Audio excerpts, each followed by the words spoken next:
Episode 41. Kisah seorang CEO muda yang berpura-pura culun. Aku beri kamu kesempatan. Hubungi seseorang. Ariel memandang Ryan dengan mata tajam. Dan berkata dengan dingin. Ryan menggertakkan giginya. Dia belum pernah melihat orang yang begitu sombong sebelumnya. Dan bahkan memberinya kesempatan. Meskipun Ryan mengakui bahwa orang di depannya memang memiliki kekuatan. Pengawal pribadinya sama sekali bukan orang biasa. Tetapi itu tidak berarti bahwa tidak ada seorang pun di seluruh kota Bandung yang menjadi lawannya. Oke, cukup arogan. Saya akan membuka matamu untuk melihat hari ini. Apa itu master sejati? Kata Ryan. Dengan panggilan. Tenaga Ryan segera tiba. Tapi satu demi satu. Dan satu demi satu. Tidak ada yang selamat. Dan seluruh restoran Junyuting pasukan tergeletak. Punggung Ryan lurus dan dingin. Siapa orang sialan ini? Kekuatannya begitu kuat. Atau minta saudara Rehan untuk membawa 2 orang. Pasti ada banyak tuan di sekitarnya. Manajer itu mengingatkan Ryan dengan suara rendah. Ini adalah kehormatan Ryan dan wajah Rudy. Meskipun dia adalah manajernya. Tetapi dia tidak ingin kehilangan orang ini. Dan dia benar-benar tidak dapat memahami betapa beraninya Ariel. Ryan berkata dengan sungguh-sungguh. Itu satu-satunya cara. Melihat Ariel. Ryan merasa bahwa dia telah dipermalukan untuk pertama kalinya dalam hidupnya.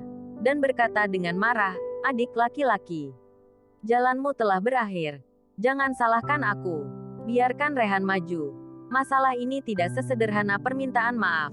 Niat Ryan membunuh. Kauri sama sekali tidak khawatir sekarang. Dan melihat Ariel dengan ekspresi seorang penggemar. Ini adalah laki-laki. Dia ternyata sangat kuat. Tidak lama kemudian. Rehan membawa orang ke Grand Hyatt Court.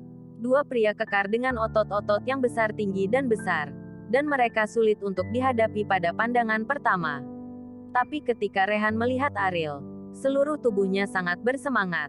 Ada dorongan untuk menginjak-injak Ryan sampai mati dalam sekejap. Hal yang kuat ini membuatnya berurusan dengan Ariel. Begitu kata-kata Rehan mencapai bibirnya. Ariel menyela, ini orang yang kamu bawa. Rehan berkata dengan jujur, ya, biarkan mereka bertarung denganku. Ariel berkata, Rehan tidak bisa mengetahuinya. Tapi karena Ariel telah berbicara, bagaimana dia bisa berani menolak? 2 pria kekar maju bersama dan melawan Ariel dengan sengit. Tetapi pada akhirnya mereka tidak lolos dari dijatuhkan lagi.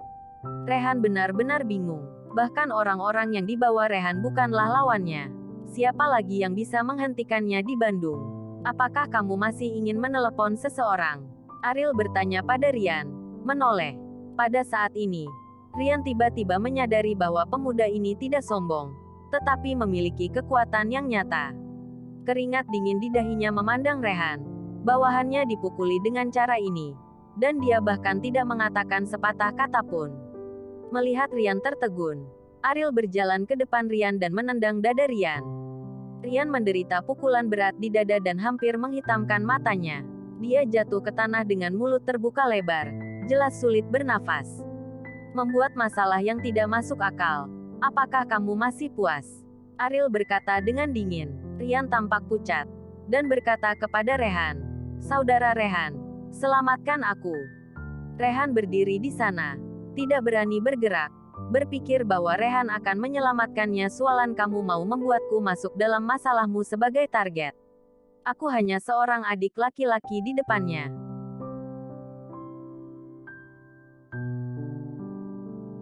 Ariel memandang manajer, yang ketakutan dan duduk di tanah dengan mata membunuh. Jangan pukul aku. Jangan pukul aku. Apakah masih ada tempat sekarang? Ariel bertanya. Ya, ada posisi. Ada posisi. Kata manajer itu dengan ekspresi kaget. Kasir di bar sudah terlalu takut untuk berbicara. Tetapi Ariel tidak membiarkannya pergi. Dan berkata, minta maaf pada istriku. Ya, maafkan aku. Kasir itu menundukkan kepalanya dan menutup kata tergagap. Ryan masih menatap Rehan. Berharap Rehan bisa maju dan berbicara untuknya. Tapi dia tidak bisa mengalahkannya.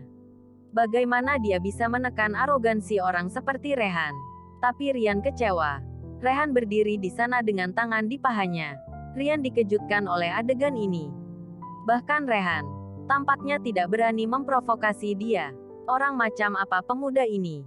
Setelah Ariel memegang membawa Kaori dan duduk di posisi dekat jendela, Rian berjalan ke Rehan dengan tenang dan bertanya, "Saudara Rehan, siapa orang ini?" Rehan bersenandung dingin dan berkata, "Rian, kamu bunuh diri. Cepat, jangan tarik punggungku.